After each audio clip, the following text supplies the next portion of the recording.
Lucas Kyle, I am electing you to be my shadow. Please place your right hand on the pact. Do you accept? Welcome back to Q Dads, it's me, Ste, and yes, episode 6 of Solo has given us, in my opinion, a slightly underwhelming episode.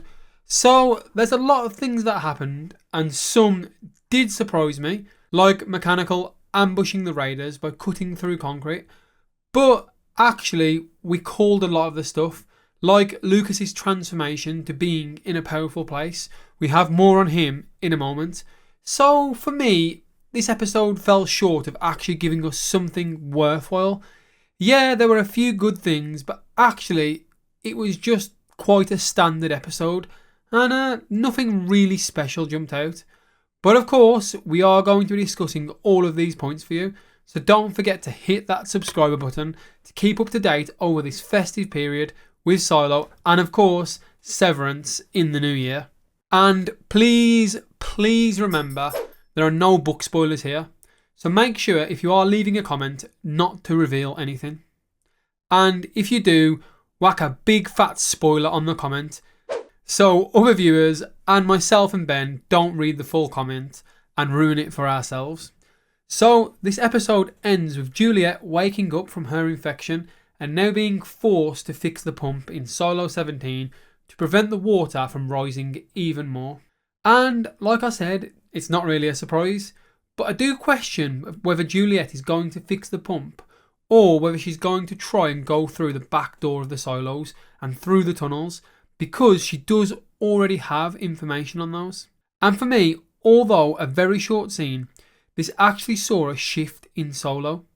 And this is because for a quick second he kind of dropped out of that fumbling type of persona and pretty much gave Juliette the ultimatum of you fix the pump or you die, which I thought was great, and it also still backs up the theory that Solo is just putting on this persona for show. But if that is the case, why? That's the question we have to ask ourselves.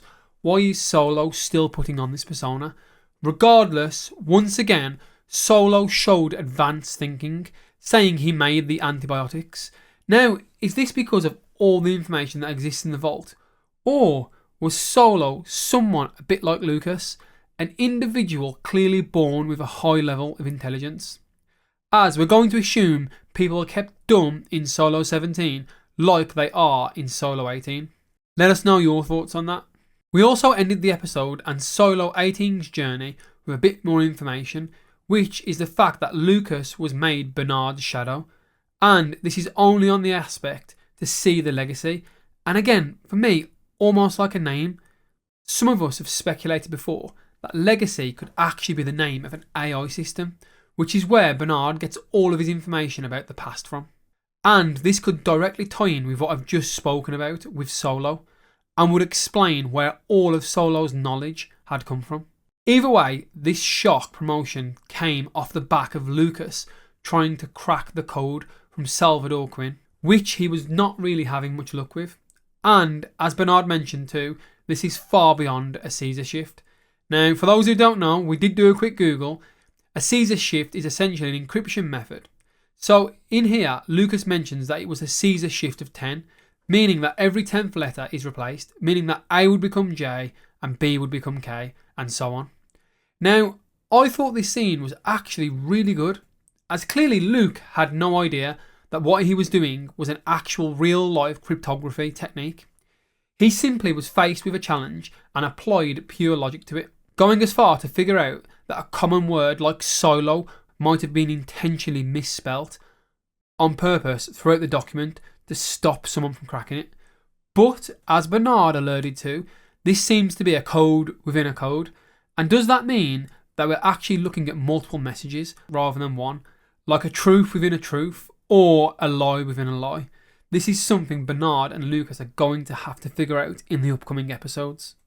Now, while we're speaking of lies, and we're talking about Bernard, is Lukas going to remain alive? As it seems weird to make him swear on the pact if Bernard is later going to kill him. Or does this speak more of Bernard's character and show us more of why Judge Meadows stepped down from Shadow and clearly ended their relationship?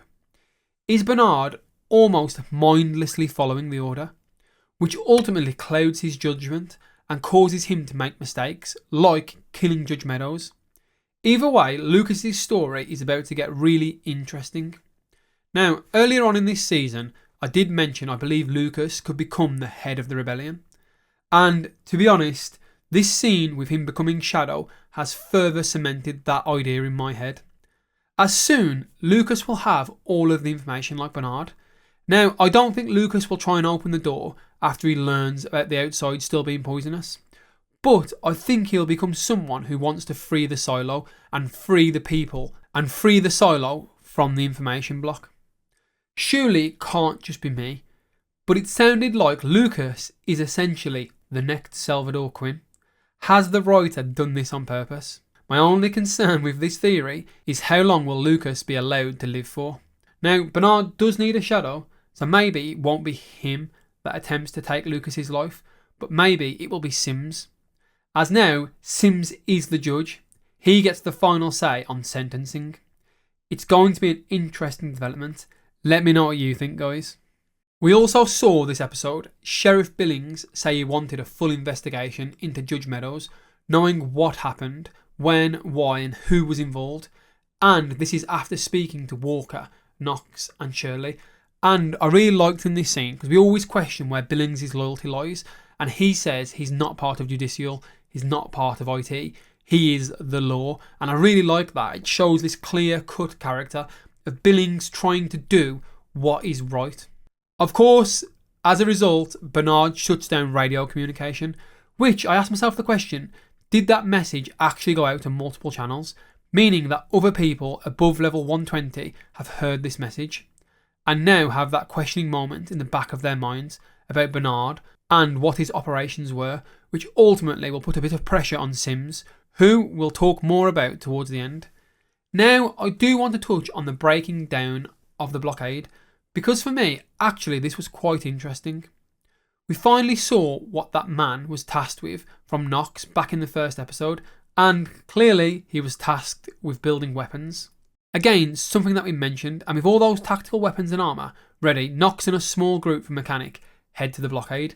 Now, while we're here, I've got to mention, surely all of that equipment couldn't have just been made in the last, a few days, maybe a week or two, since Knox has been down there. So, to me, I wonder if some of those weapons are from the old rebellion, if Knox has been keeping them around, and obviously, as I've speculated before, I wonder if Knox has relatives who were in the previous rebellion. When I say relatives, obviously distance. I still wonder if the head of Mechanical is given information passed down from generations, almost like the head of IT, because he always seems to know that Mechanical are going to be blamed for something, and he always seems to have some kind of plan in place. And I genuinely wonder if this cat and mouse game between the head of IT and Mechanical was intended to be this way on purpose. Obviously, it does seem that way from the order, but I genuinely wonder if the head of IT has its own little manual. Let me know your thoughts on that. Either way, as we go to the back of the blockade, at the same time, Shirley and the team cut through the concrete and essentially go up a floor to kind of get the advantage on them and cause a pincer manoeuvre. This then forces the raiders up a set of stairs back to 120, which is where they want the blockade to be.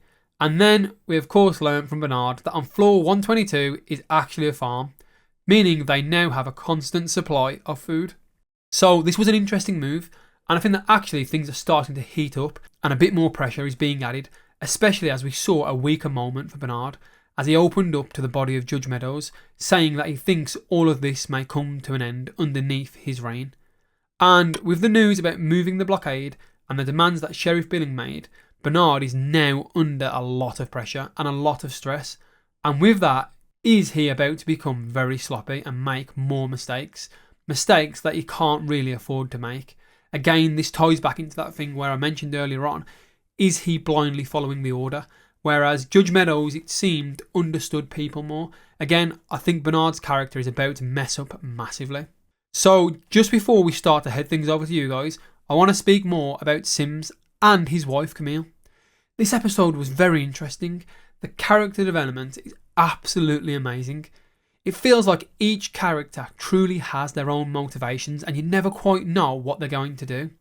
Anyway, Sims and Camille clearly have very different ways of dealing with the silo.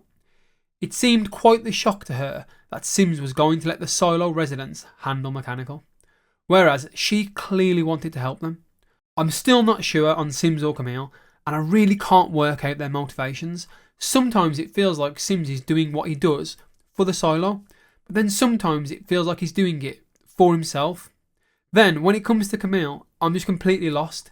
She did work closely with Judge Meadows for a while, so I wonder if she knows a lot more about things and is ultimately trying to help the Solo not become like 17.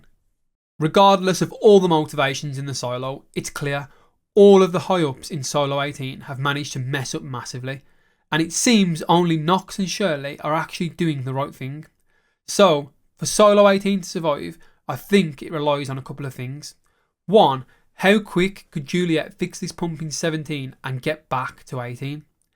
How long is it going to take mechanical to cause a full rebellion? And then, what information is on that hard drive that Bernard will need? And could it ultimately alter the fight in this Silo? So, those three things are the current catalysts that are going. And it's just a race to see which one hits first and has the best impact, because each one can change the outcome of Solo 18.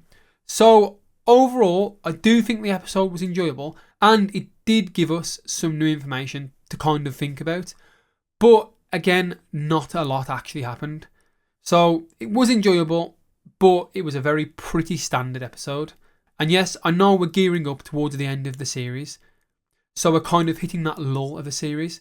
But I feel like they could have just given us a little bit more, maybe an indication to what Legacy is, or Lukas entering the vault. Maybe a few more scenes from Solo 17 with Juliette and Solo. Like I say, it wasn't a bad episode. It just felt like they'd wrapped up a few questions that we had, but kind of already knew the answers to. So it didn't really feel like we got that much satisfaction from it. And personally, I feel like this has happened time and time again this year with different shows. They seem to really run slow at the midpoint, saving all their glorious surprises for the last two episodes. Personally, I think today's episode should have been a double drop, and then there shouldn't have been an episode between Christmas and New Year next week, giving us a really good early Christmas present, and also giving us much more information. And like I said before, this is how the first two episodes should have gone. We should have got episode 1 and 2, and I think today we should have got 6 and 7. As only seeing one side of the story, like in episode 1, leaves us longing for more.